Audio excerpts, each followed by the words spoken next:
Have you ever wondered why some people seem to live in a constant cycle of turbulent emotions, even though they are adults? Imagine a huge children's castle filled with toys, where the inhabitants never learn to leave the place. Welcome to the universe of emotionally infantile adults. Today, we will dive into this intriguing theme, exploring its causes, consequences, and how this condition impacts not only the lives of these individuals, but also those around them. Over the next few minutes, we will encounter real stories, powerful metaphors, and, of course, some provocations that may lead you to reflect on your own experiences. Let's start with Clara's story. Since she was little, Clara was the joy of the house, always laughing, playing, and making everyone around her smile. However, as she grew older, her responsibilities began to pile up, and Clara found herself overwhelmed. Instead of facing challenges like most adults, she chose to retreat into her childhood. Thus, Clara's life became a performance, where domestic problems and romantic relationships were treated like cartoons. By viewing the world through the lens of her inner child, Clara ended up distancing herself from the adult capable of making decisions and facing life maturely. But why does this happen? The reality is that many emotionally infantile adults are not in this situation by conscious choice, but as a profound and lasting reflection of their life experiences. Often, childhood traumas, whether small or big, indelibly mark how these individuals deal with the world around them. The absence of positive role models also plays a crucial role. Without references to adults who demonstrate emotional maturity, these individuals may feel lost, incapable of navigating the complexities of interpersonal relationships. Moreover, the pressure of modern society, which constantly pushes us to seek instant happiness, can create a disconnect between reality and expectation. Let's think about the constant comparisons we make on social media. It is easy to feel inadequate when everyone around seems to be living a perfect and happy life, isn't it? This relentless pursuit of happiness can lead many to avoid difficult emotions, opting to react immaturely instead of facing pain and frustration. Consequently, these individuals often miss the opportunity to learn essential lessons along the way, such as the importance of empathy, responsibility, and healthy communication. Without these skills, their emotional evolution stagnates, perpetuating a cycle of childish behavior that keeps them trapped in a mental and emotional state that no longer aligns with their ages. Now let's take a moment to reflect.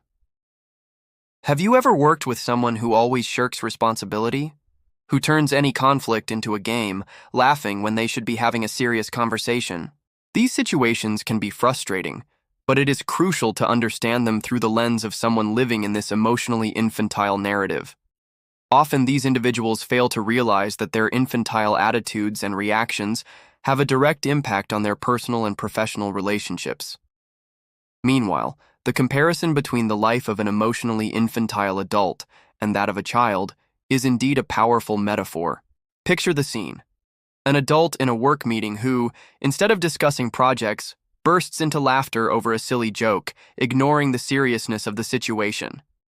This behavior, while it may generate momentary laughter, ends up undermining colleagues' trust and eventually the opportunity for professional growth.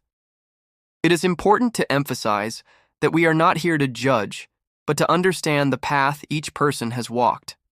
Every emotionally infantile adult was, at some point, a wounded child, dealing with their own experiences and often forming emotional defenses as a means of protection. These mechanisms may seem helpful initially, but over time, they become barriers that hinder genuine connections with others and even with oneself. What we need to do now is help these individuals rediscover the path to emotional maturity, allowing them to free themselves from patterns that no longer make sense in their lives. How can we do this?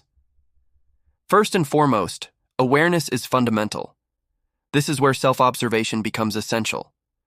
Recognizing patterns of behavior is the first and crucial step toward change. This process may include seeking professional support through therapy or coaching, where a safe space is created to explore feelings and experiences. But often, a simple conversation with a trusted friend can be equally transformative. Sharing one's struggles, emotions, and insecurities can help break the cycle of loneliness and isolation that often accompanies emotional immaturity. Therefore, starting to unravel these emotional layers is an inner journey that can make all the difference in a person's life. This journey not only enriches one's own being, but also opens the door to healthier and more meaningful relationships, bringing to light the authenticity that is often suffocated by fears and insecurities. And, perhaps, you could be the key in someone's life who is facing this internal battle. Sometimes a simple gesture of support can make a huge difference. By offering understanding and encouragement, you can help an emotionally infantile adult see things from a new perspective, allowing them to begin questioning their automatic reactions and seeking healthier alternatives. This type of support not only validates the person's feelings, but also encourages them to explore a new way of handling challenges, bringing a bit more maturity to their reactions and decisions. Open and honest dialogue is fundamental. This is how bridges begin to be built between what has been lived and what is possible to live. The communication process should not be viewed merely as an exchange of words, but as a sharing of feelings, where space is given for each to express their insecurities. After all, when we create a safe and welcoming environment, we promote the willingness of others to open up and explore their vulnerabilities without fear of judgment. These dialogues can be the catalyst that leads to true transformation, enabling that person to realize that emotional growth is not just a distant goal, but an accessible journey full of opportunities for learning and evolution. Thus, by positioning yourselves in this supportive role, you are not only helping someone to grow, but also strengthening a network of empathy and understanding that can truly change lives. As we conclude our journey, I invite you to reflect on your own life. Are there aspects of you that still need that child within? Or perhaps you know someone who fits this description? It is time to take ownership of your emotions, to allow yourself to grow, and above all, to learn how to deal with adversities more maturely. Don't be afraid to seek help, to reconnect with your true essence. Let's transform sadness and frustration into growth and knowledge together. If you identified with this or know someone who needs to hear this, share this message. Together, we can spread the idea that it is possible to transcend emotional obstacles and live fully.